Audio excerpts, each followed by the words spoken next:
All right. Welcome, everyone. For those of you who are new, thank you very much for coming. Our next talk is Austin McDonald, and I'm thinking he's talking about Pulp 3. I'm going to randomly guess. Enjoy. Hello, everyone. Thank you for coming, and especially thank you for coming this afternoon in this weather. Maybe this is not so terrible for you guys, but I am from the southern United States, and this is not for me. So I appreciate braving the weather. So today I'm going to be talking about the advancements that we've made with Pulp 3, especially since last year, in case any of you came to Dennis Kleban's talk. We've made a lot of improvements. Most of them have been under the hood, except for we've written a lot of new plugins for Pulp 3. And we're very pleased to be approaching our release candidate coming up. So just in case some of you are not familiar with Pulp 3, what is it? I'm just going to go through some of the basics. If your production environments are created by installing software from repositories that you do not control, then you do not really have full control over your production environments. The entire thing could go down, somebody could update something or remove left pad or whatever, and everything could just completely fall apart. And so if you absolutely need to have control over your production environments, you need to be managing your own repositories. And if you want to be extra careful, you should be life-cycling those repositories, promoting them from dev, testing, production, just standard best practices. And you can do this with Pulp. So what we have here are a plugin architecture. And so Pulp can manage any content type, can pretty much do anything. All it needs is a plugin that does that content type. We're open source and community driven. This has especially been paying off recently. We've been putting more and more effort into our mailing list and helping out people to help us. And we've been getting more and more contributions from the community, including some plugins. So we're very pleased about this. Of course, Python is awesome, but I think the main reason that it's fantastic that Pulp is written in Python is because it allows us to leverage libraries like Django and Django Rust framework. Okay, so Pulp will clearly solve all of your dependency problems, all of your nervous things that keep you up at night. So now I'd like to talk about some of the new things that you can expect from Pulp 3. So remember this slide. This is the plugin slide. Every single plugin here has a plugin for Pulp 3. So you can manage Docker, Python, Chef, Debian, Ruby, RPM, and Ansible roles. So if you do any of those things, you can do it with Pulp. So new features. The whiz-bang new feature is version repositories. As you can see here, you can test it before you send it to production. And if I were a sysadmin, I would be so nervous if I didn't. And of course, version repositories also gives us the opposite. With Pulp 3, you can roll back to a previous version, and you do not have to republish. So you can do this instantly and fix something if something goes wrong. And of course, this will happen because all software is terrible, right? Okay. This is a bit more of a subtle feature, but plugins can now implement dynamic web APIs. So if you have a fancy client that needs to do some kind of negotiation, like the Docker client, you can now talk with Pulp directly and implement a full web API. If you're up on the new hotness with Python, then you know that async IO is awesome and performant and everyone should be using it. If you're not, you should check that out. But all you really need to know is that Pulp 3 is faster. Deferred downloading is a pretty fun fun feature. We lovingly call it lazy sync. This was around for Pulp 2, but only for the RPM plugin.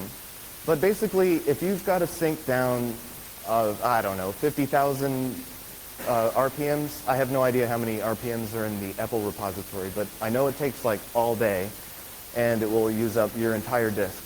So if you don't want to do that, what you can do instead is sync down only the metadata, do it quickly, and then fetch the bits as you need it. It's very convenient, and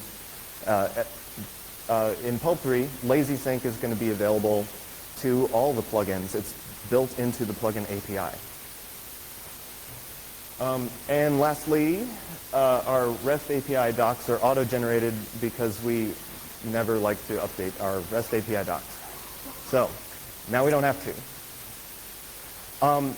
Another pain point for Pulp 2 is that it was fairly difficult to install. There's a lot of components. You've got a database, a queue, Pulp itself, and we've taken care of this by providing Ansible roles.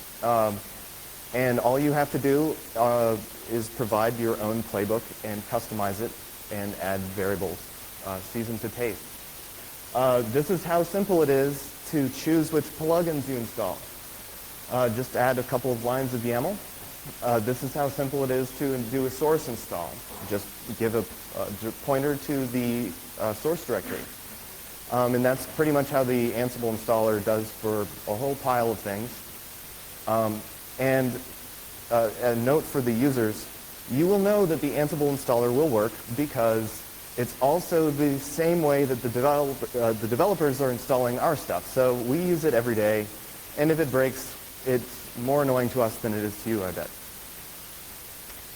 There's been a few improvements under the hood in Pulp 3.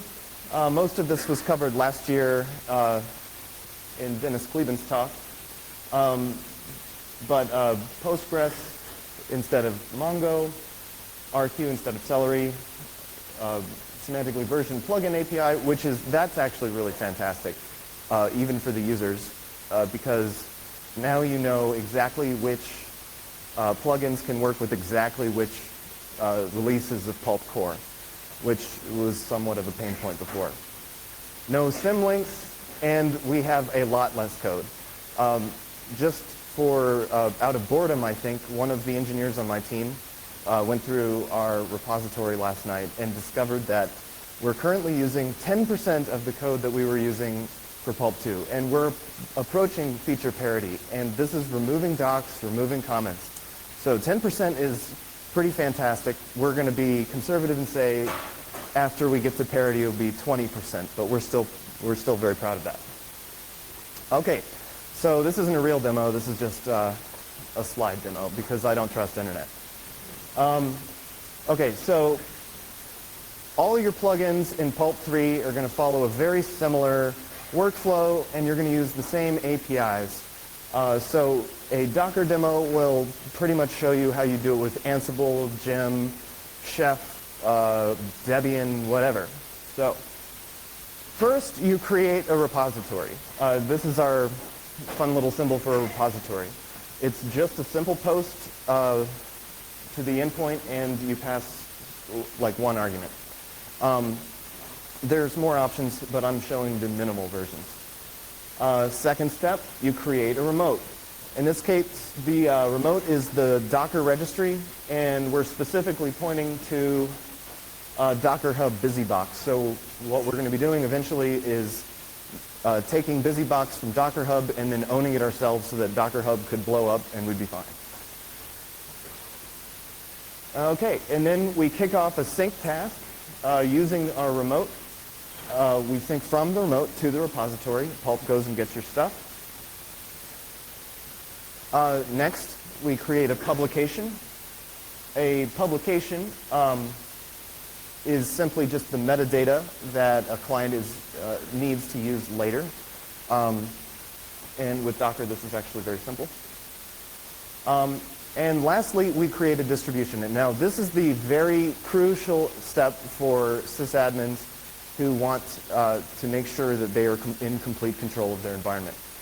Notice in the Docker distribution that we've set the base path here to testing.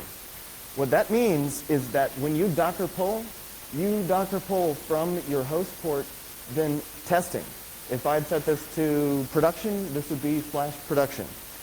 This means that you are absolutely in control all the time. You can keep updating your repositories without breaking the other people behind you. And it creates a linear path of versions, which you can have production roll up to the next version if it works, which makes all of this much simpler. And just to prove that it works, I did all of those things and then Docker pulled from my sandbox environment, and it did in fact work. Okay, that about wraps up the high-level overview. There's some relevant links here, and if you would like to join us in Pulp IRC, #Pulp, #Pulp Dev, and our mailing lists are especially active. So before I go to questions, one thing that I would like to do is to direct you to these mailing lists, specifically Pulp list, if you have any content types that you're looking for. During the next period of Pulp's engineering, we're going to be in a release candidate for kind of a long time. And during that time, we're going to be focused on plugin development. And so we need to know which plugins you would need to make your lives better. So do we have any questions? Yeah. That's a great question. Not yet, but there will be before we release the GA. Yes.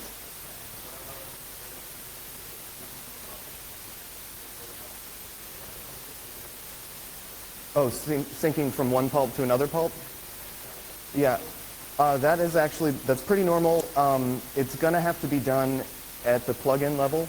So if we go back here, when you create a publication, you're creating the metadata that the client would use for most of the time, but in some cases, the Python plugin does this, for instance. We have to do a different kind of publish in order to publish metadata that could be read by another pulp.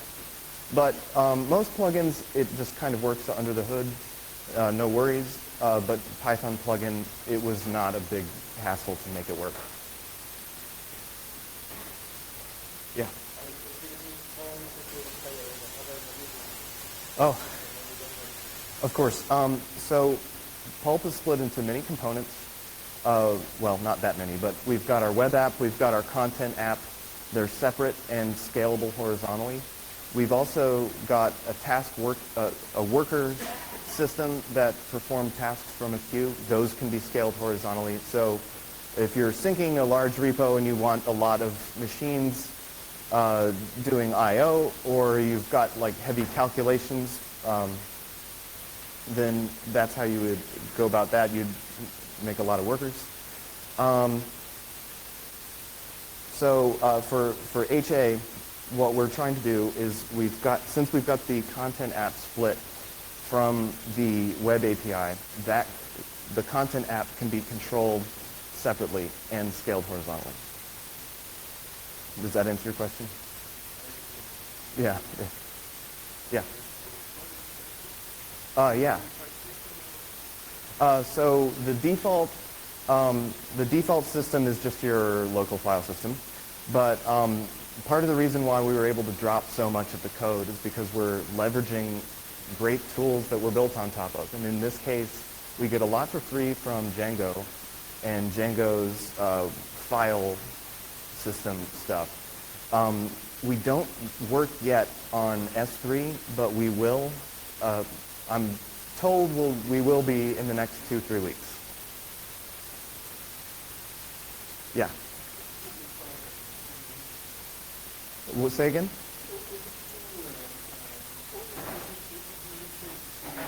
Oh, instead of symlinks, we're now just doing the relative path is stored in the database, and we're just acting like a normal Django web app.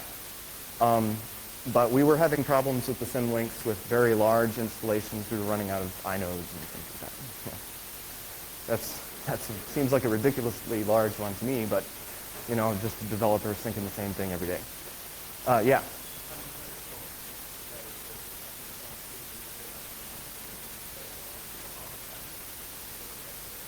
Oh, okay. Well, we are existing in the same space as Artifactory, but we're free, we're open source, and in my opinion, our plugins are more strong. They are kept up to date by Red Hat engineers. They have Red Hat QE behind it, as well as a growing community. So it depends on what you need, to be fully honest. But Artifactory at the moment has more plugins than Pulp, but in the long term, we'll see. Our plugin API has made plugin writing super easy. By the way, if any of you are going to Config Management Camp, we'll be doing a plugin writer workshop, and you'll see that it's really not that hard, just to write in a Django app. Any other questions? Yeah. Yeah. Yeah. So the question was, is there filtered sync? And the answer is that depends on the plugin. Syncs are completely written by the plugin writer, and that's just by necessity. We tried to do some things under the hood to help them, and we just really ended up getting in the way. So the plugin writer writes the sync task, and so for instance, the Python plugin does have some kind of a filtered sync. You might specify that you want to sync only Django 1.11 plus, and it will pull down all the versions of Django 1.11 plus. So that's something that we do in Python. I am not familiar with that in any of the other plugins, except for it will happen in Docker pretty soon. Any other questions? Yeah.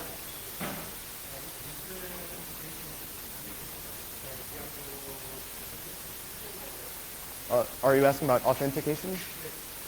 So for the RC, we are keeping our auth very simple. We have one user. It's the admin user.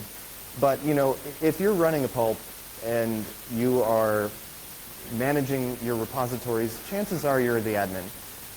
If that's not your use case and you do need more stuff, one of the reasons that we have not done it yet is that we have not had a very good understanding of how that would be used.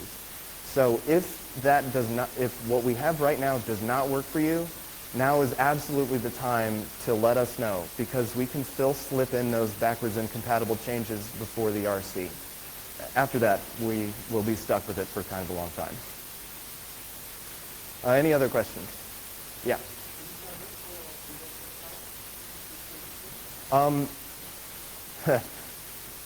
Sooner than I want to. Yeah. So we're planning on putting out our RC sometime very soon, and then we will be having a very long RC, possibly in the months to half a year range, well, maybe more. I don't know. We're not going to release it until it's right. That's really what it comes down to. And Satellite will not include it until it's right. But we don't have to wait for all of the plugins to be perfect. I think the plan is that maybe we'll be running Pulp 2 and Pulp 3 side by side, and some plugins will get ported one at a time. So sorry, I can't answer the time frame. Any other? Yeah.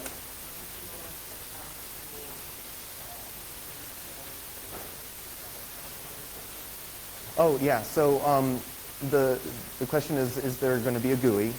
And I've actually heard this question more often today than I've heard in the past. And so I have a suspicion that we probably will be doing a GUI. And I talked with one of our UX designers about that today, but it's very, very tentative. It's not the immediate priority. Right now, the primary interface is the REST API, but we will be having a CLI, and we also probably will be having a GUI eventually. If anyone likes writing GUIs, our REST API is very easy to use.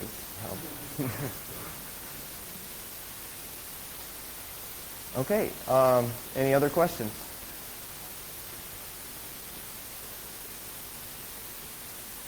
All right, well, thank you very much.